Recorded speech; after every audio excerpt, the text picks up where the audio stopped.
몇 주 동안 봄 날씨, 파란 하늘, 태양, 그리고 따뜻한 기온이 찾아왔다. 파리 중심부가 지방 엽서에 나올 법한 풍경 혹은 인스타그램 사진 속 풍경처럼 목가적으로 변했다. 평소엔 도심 속 매연이 가득한 거리인데 이곳에서 녹음을 느끼고 짹짹거리는 새소리를 듣는다. 차돌의 시끄러운 엔진 소리가 가득했을 이곳에서 드디어 인간의 삶이 본래의 자리를 찾았다.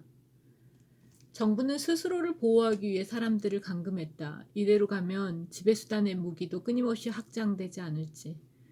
나는 화가의 삶을 사는 사람이라 혼자 있는 일상이 익숙하다. 나에게 격리는 힘든 일이 아니다. 현재의 침묵은 아름답고 들이마시는 공기의 맛도 인공적이지 않아 좋다.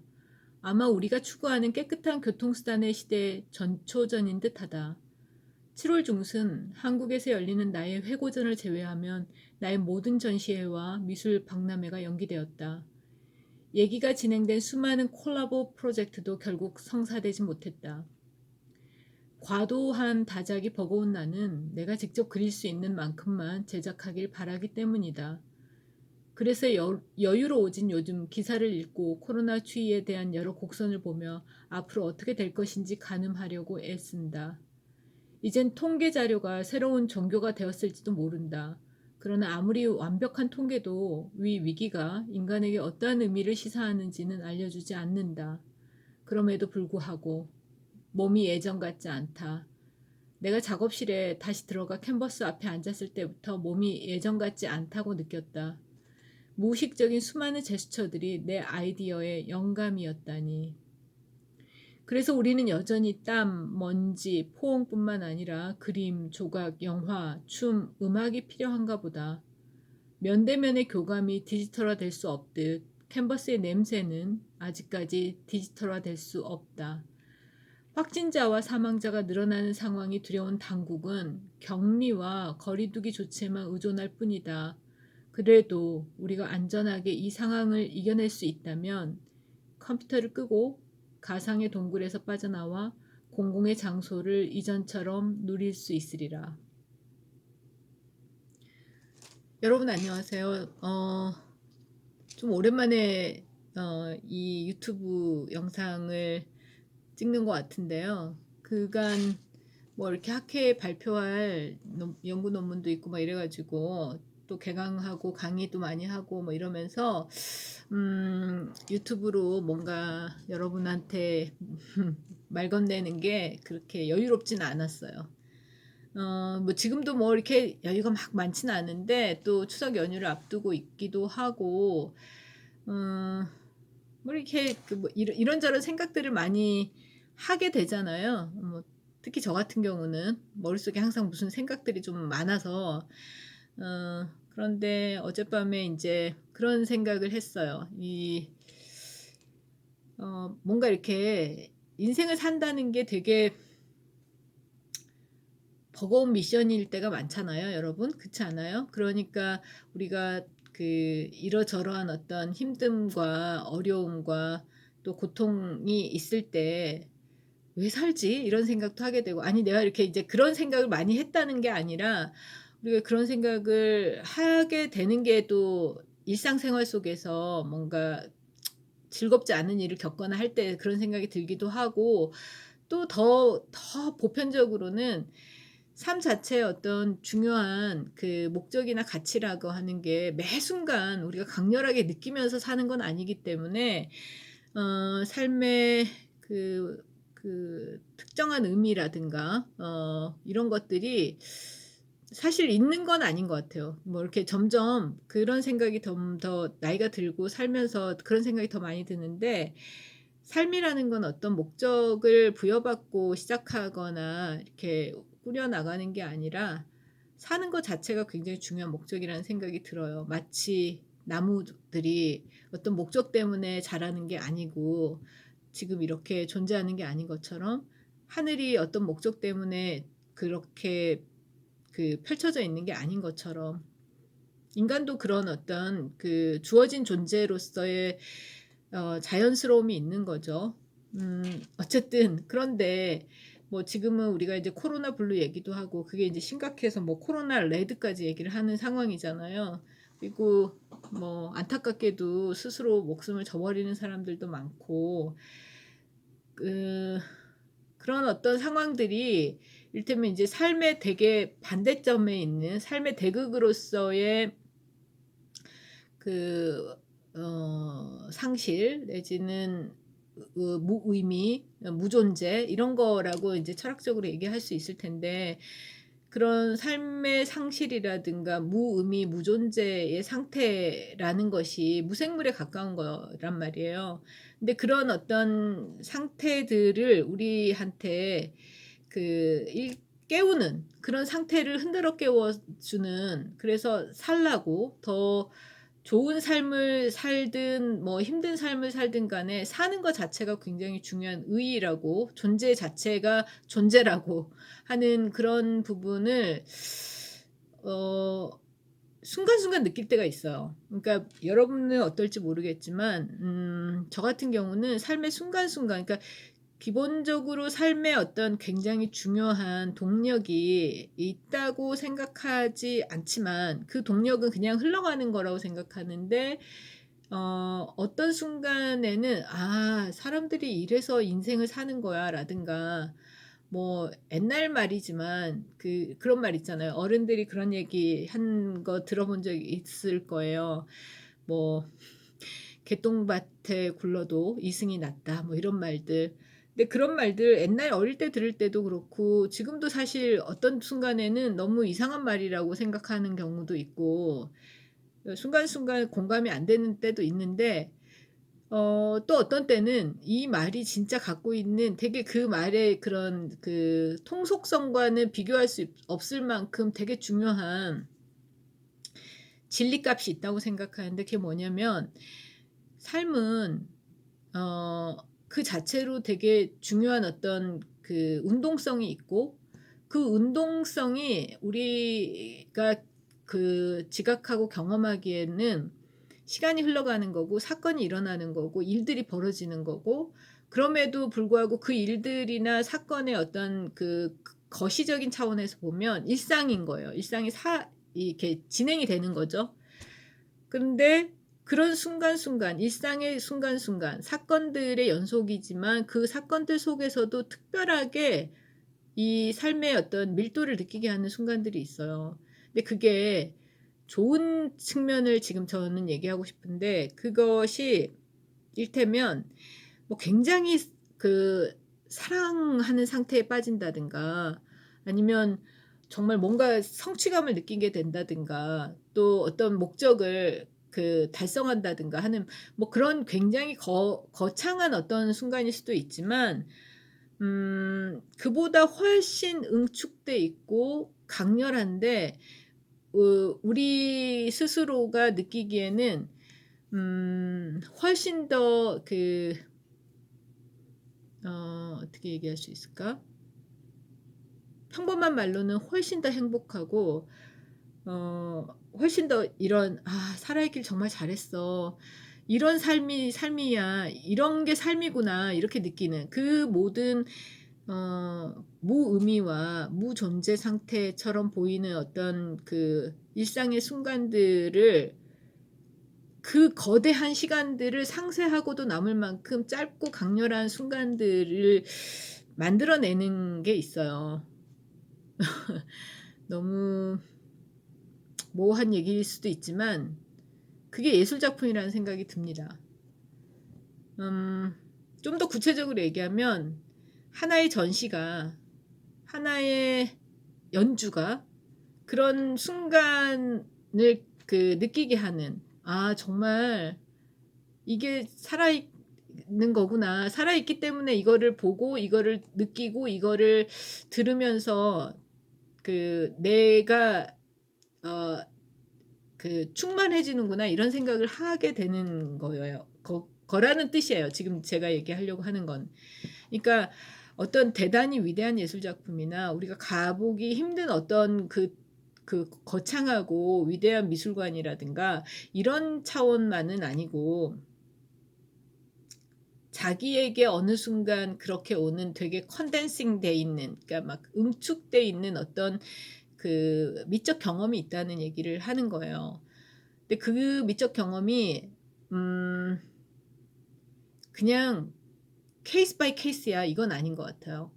어떤 작품이 아니면 어떤 전시가 어떤 연주회가 어떤 그 연주가의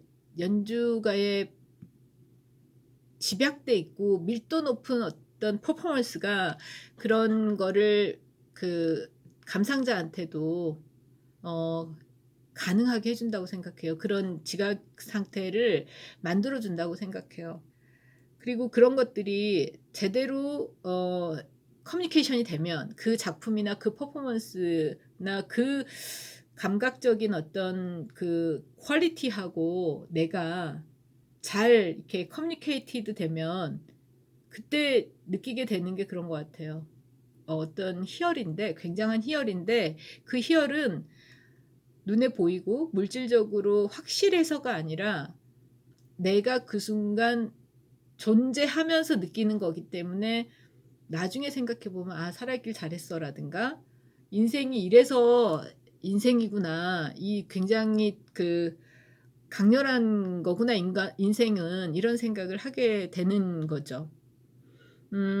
너무 앞에서 인제 거창한 얘기를 했기 때문에 사례를 든다는 게 좀 부담스럽긴 해요. 그러니까 내가 정말 이 부분이 절대적으로 그리고 다른 어떤 사례하고는 비교할 수 없을 정도로 이거는 absolutely 절대적으로 뛰어난 사례다 이렇게 얘기하려고 하는 건 전혀 아니고 어 그보다 더 대전제는 누구나 각자의 관점과 각자의 백그라운드를 가지고 어떤 예술 작품을 경험했을 때 그 사람의 전 존재가 '살아있길 잘했다.'라든가 어 '내가 이 예술 작품으로부터 살을 살라고 더 잘 살라고 지금 당신이 살아있는 게 충분히 축복이라고 말하는 그런 경험을 느낄 수 있다고 생각해요. 근데 그런 그 작품들이나 어떤 퍼포먼스나 순간이 이렇게 고정돼 있지는 않지만 그럼에도 불구하고 또 한편으로는 절대적으로 그냥 그 무질서한 건 아니에요.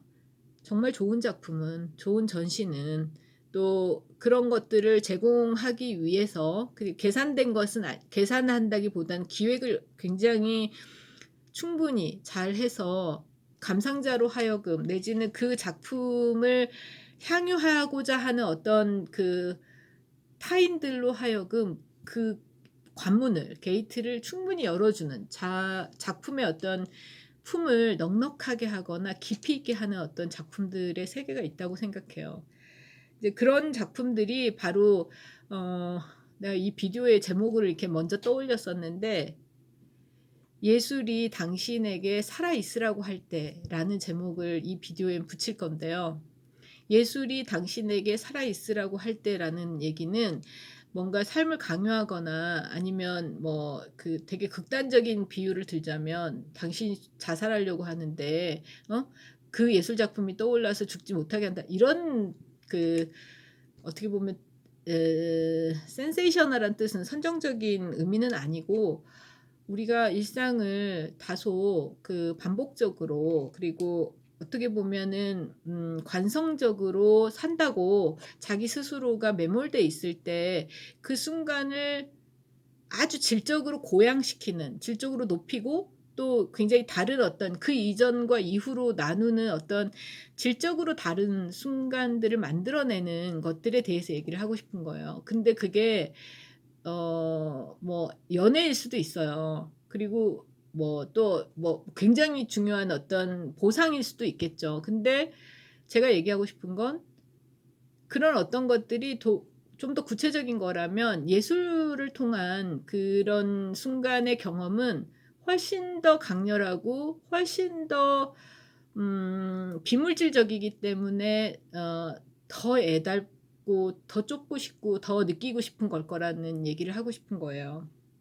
그래서 그런 점에서 사실 가장 최근에 저는 이제 두 가지 순간에 그런 느낌을 쪼끔 더 받았어요. 그러니까 그게 꼭 어떤 정말 수준의 평가의 의미는 아니에요. 정말 높아심에서 강조하는데 이게 뭐 수준 비평가로서 뭐 아니면 무슨 예술 애호가로서 이런 수준을 따지기 위해서 요즘에 그 어떤 드라마에서 말 나오는 것처럼 급을 따져서 이 얘기를 하는 게 아닌데 정말 뛰어나니까 뛰어나면서도 내가 그 솔직하게 한 인간으로서 그런 순간을 느꼈기 때문에 그 예를 들고 싶은데 그러니까 그 순간도 그러니까 정말 말이 너무 길어지는데 그 순간도 사실은 절대 다른 데서는 못 느꼈다 이런 건 아니에요. 그리고 이 작품의 이 전시나 이 작품에서는 매번 느낄 거라고 얘기하는 것도 아닙니다. 여러분 그건 미적 그 감정이 아니에요. 미적 지각이 아니에요. 고정돼 있지 않고 어떤 순간에도 기계적으로 반복되지 않는 것이기 때문에 미적인 그 이 감각 지각이 귀한 겁니다. 네. 어쨌든 말이 조금 인제 에둘러서 계속 그 뱅뱅 돌고 있는데 주저하는 거예요. 이거를 이렇게 직접적으로 소개하는 게 여러분한테 그 좋을까? 사실 나의 경험이기도 하고 그리고 그 경험이 사실 여러분한테 어떤 평가적 의미로 들리지 않았으면 좋겠어 가지고 이렇게 말을 에두르는 건데 첫 번째는 그 며칠 전에 대구미술관에 그 일이 있어서 갔다가 팀 아이텔 전시를 봤어요.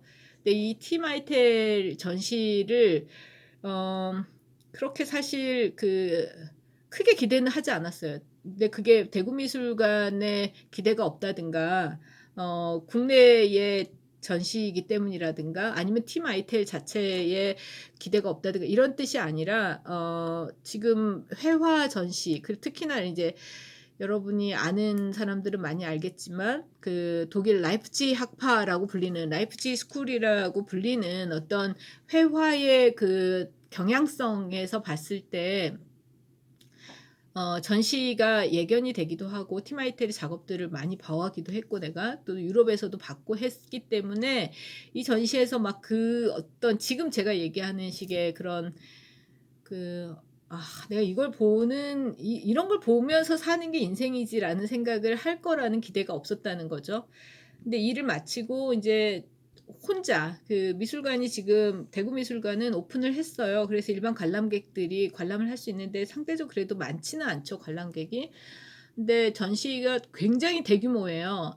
티마이텔이 본인 스스로가 계속 그 감사를 표할 정도로 이 전시가 대규모 리트로스펙티브전이란 말이에요. 어디서도 이 정도의 규모로 자기의 회고전이 있지 않았어요. 게다가 그 전 세계의 이 티마이텔의 그림을 소장하고 있는 컬렉터들로부터 작품을 애전 작품까지를 수십 점을 빌려올 정도로 전시의 어떤 그 기획과 집합성이 강해요. 근데 이렇게 대규모로 전시가 특히 인제 또 대구미술관이 전시장 규모가 굉장히 크고 공간이 넓어요. 근데 그 공간을 최대한 정말 잘 활용하고 또 티마이텔 작품이 여러분이 그림들을 보면 티마이텔이 공간과 건축적 공간과 사람들의 어떤 행동들이나 순간들을 되게 절묘하게 포착하는 시선이 강하거든요.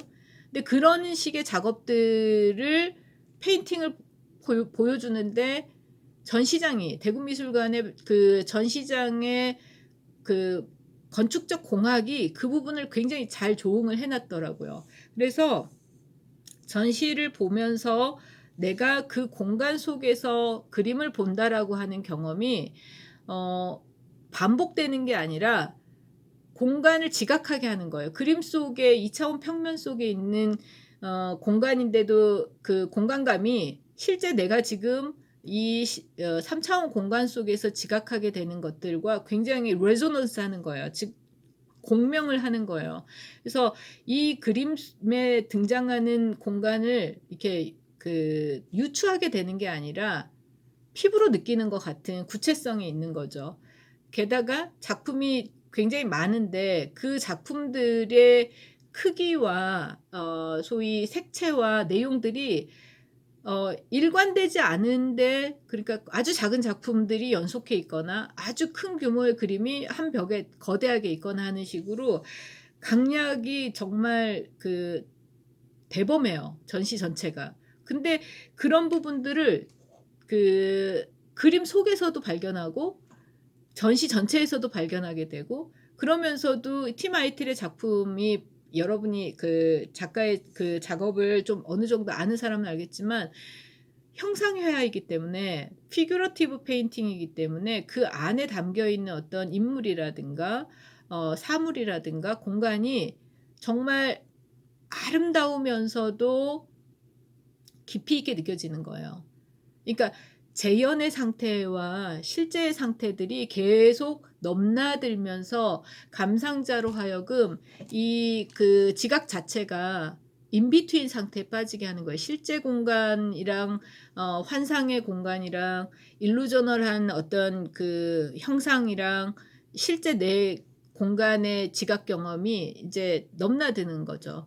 근데 게다가 이제 저처럼 혼자 거의 그 거대한 전시를 보게 되면 정말 최대한 여기에 몰입하게 되는 거예요. 그건 디지털 어떤 그 소위 케이브라고 하죠. 그 디지털 그 가상현실 경험하고 비교도 할 수 없을 몰입감이에요. 그러니까 기술적으로 몰입할 수 있냐와 자신이 온 신경을 널버스를 다 써서 신경감이라고 이제 베냐민식의 개념을 쓸 수 있는데, 이너버전 그 독일어론, 그러니까 이너 소위 nervous 내부의 어떤 그 신경으로 감응하는 어떤 것 같은 경험을 하는 의미에서 몰입감이라고 얘기해요.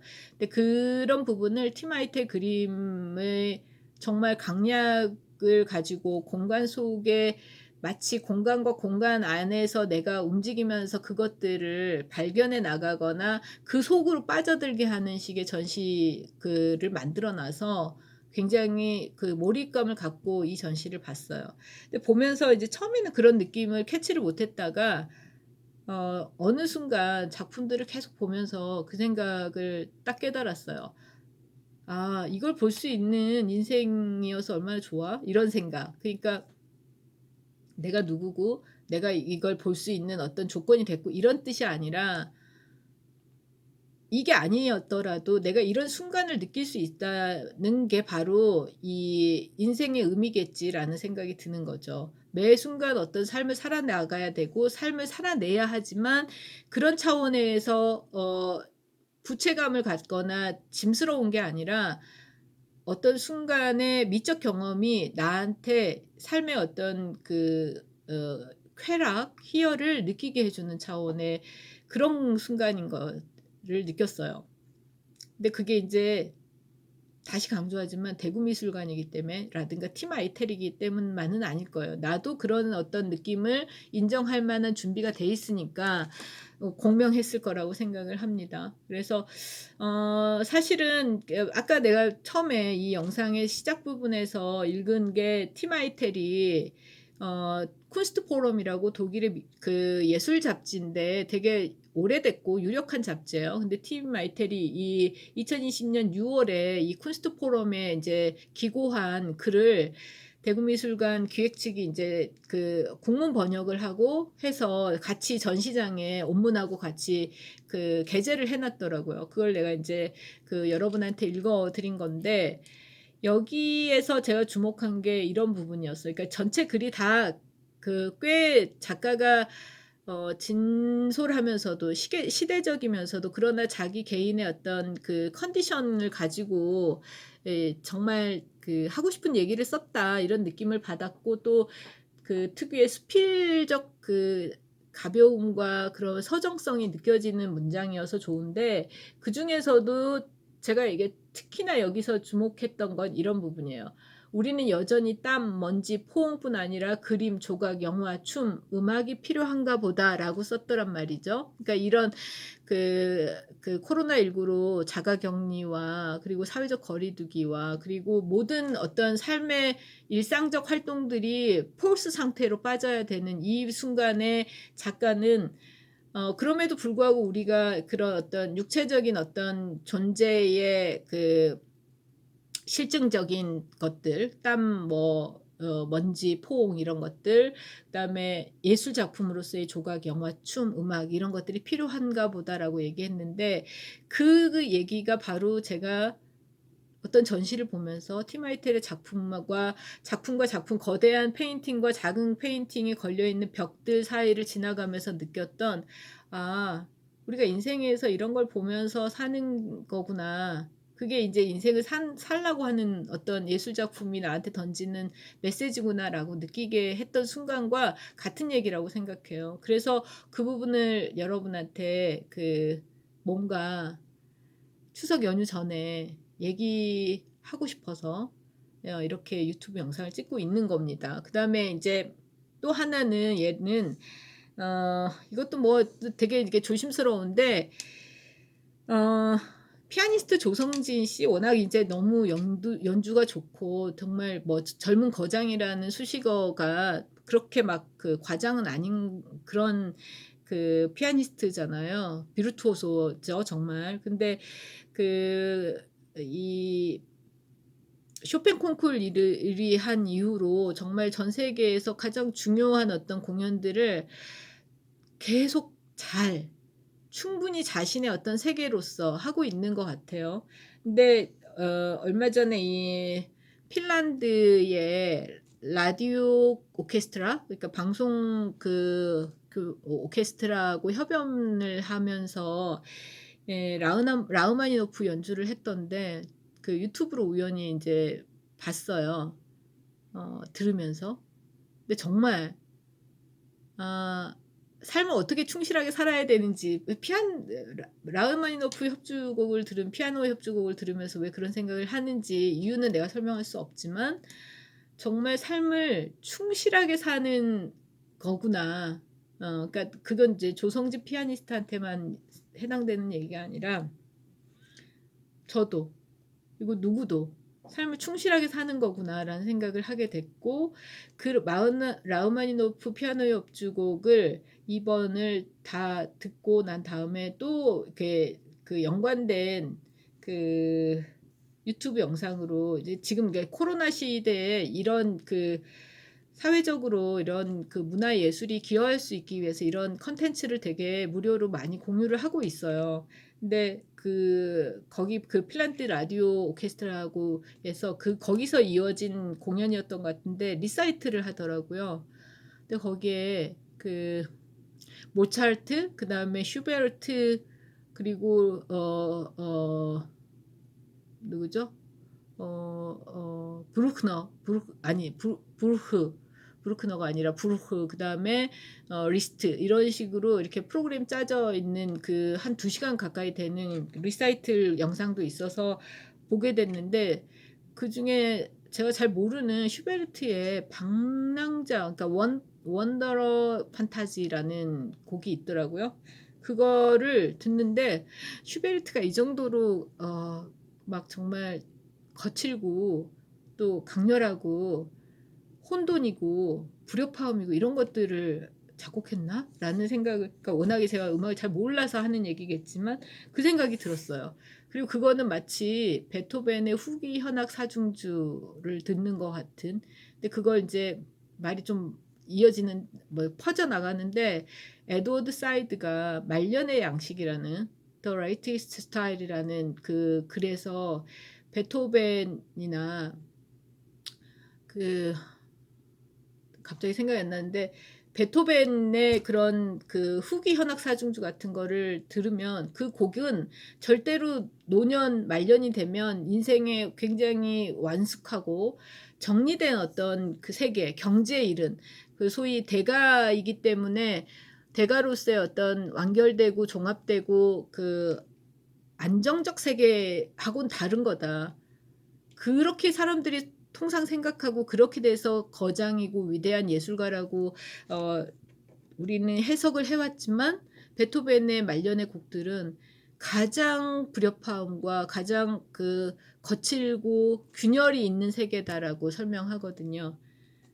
근데 저는 그 세계를 굉장히 멋진 세계라고 생각해요. 사실 그리고 어 자기가 그런 걸 심리적으로 겪으면 굉장히 힘들지만 그 세계가 바로 인간이 인간으로서 삶의 어떤 구체성을 매 순간 힘들지만 경험하면서 느끼면서 살아내야 되는 어떤 상태라고 생각하는데 조성진 씨가 연주한 슈베르트의 그 반더러 판타지, 그러니까 독일어로 반더러 판타지, 그러니까 그 방랑자 환상곡이 그랬어요. 들으면서 깜짝 놀랐어요. 아, 근데 이걸 듣고 있는 이 '내가 정말 살아있으니까 정말 좋다.' 이런 생각하게 되더라고요. 이걸 들을 수 있어서 좋다라는 생각.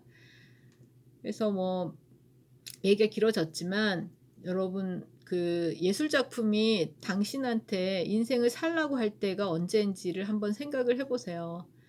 뭐 추석 연휴 잘 보내시고요. 네.